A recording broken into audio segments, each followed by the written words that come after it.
Passive investing. What is it?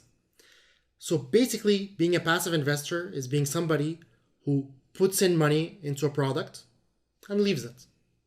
Then comes back after a period, few years, takes it out.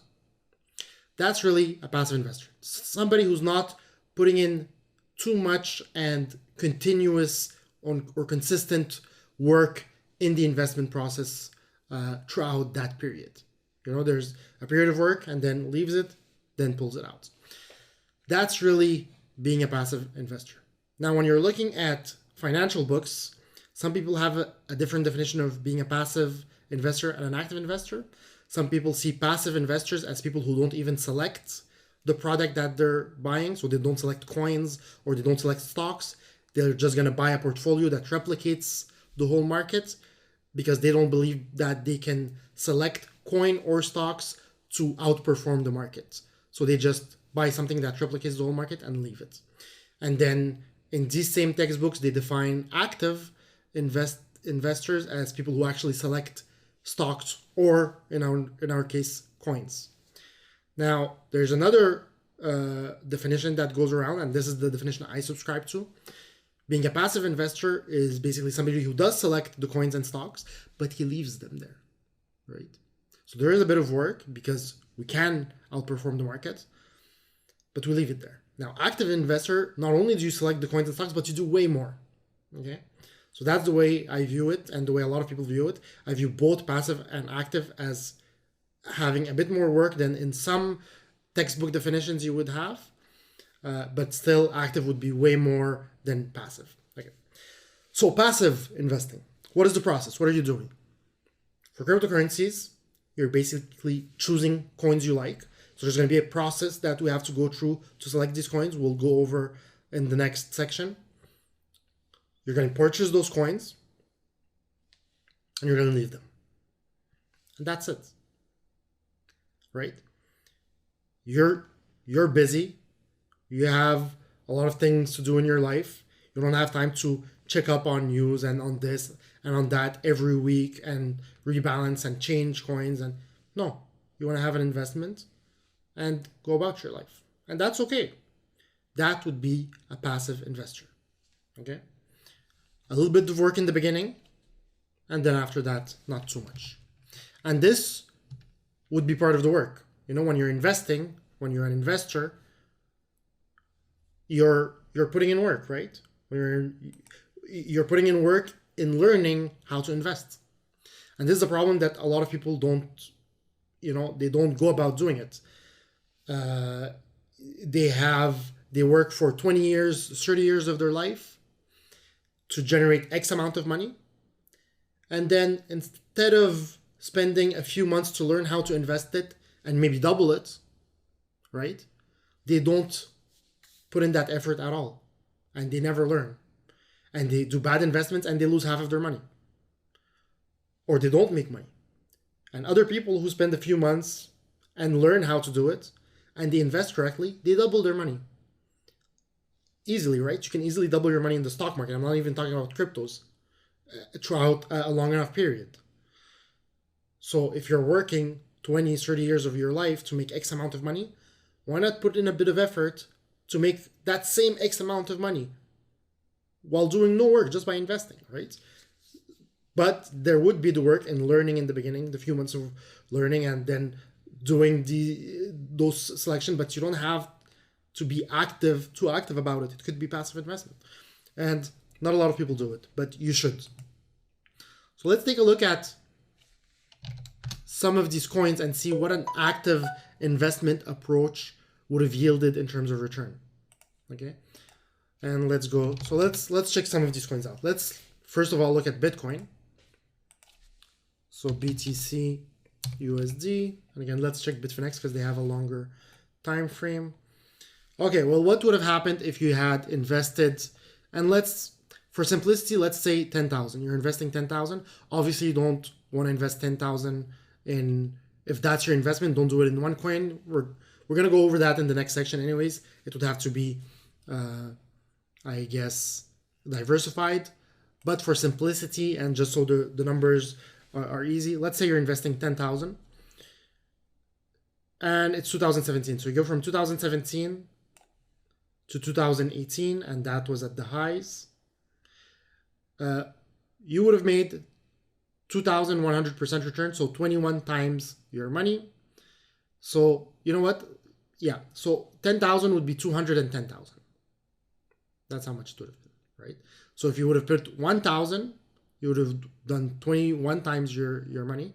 So with 1,000, you would have had 21,000, okay? Which is pretty good. Now, if you would have held during this huge drop that we've had, then you wouldn't have made 2,100% return, but you would have made 700% return. So 700% return with 10,000 you would have made 70,000, which is still great, amazing. What would have happened if you had invested in 2016? So 2016 to 2017 was about 163% return. To 2018 was 4,000% return. So 10,000 becomes 400,000. But if you would have held through this crash, well, your 10,000 would have been 150,000. Still great. Now that's Bitcoin. Let's take a look at something else. Ethereum USD.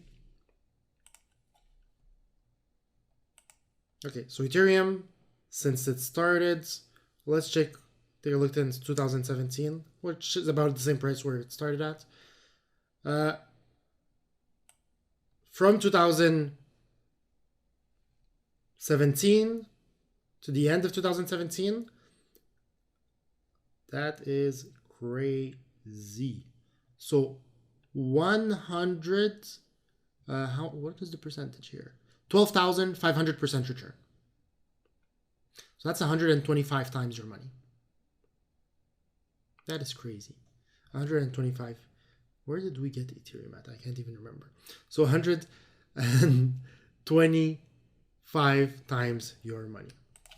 So 1,000 would be 125,000, and 10,000 would be 1.25 million, right? So 1,250,000 and 250,000. Huge amounts. Now, if you would have held up throughout the crash, you would have still made 2,500% return, right? Which means about 25 times your money. 1,000 would be 25,000, and 10,000, 250,000. Ridiculous.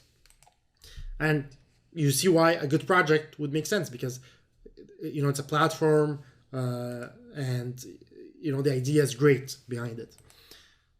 Let's take a look at EOS. EOS USD.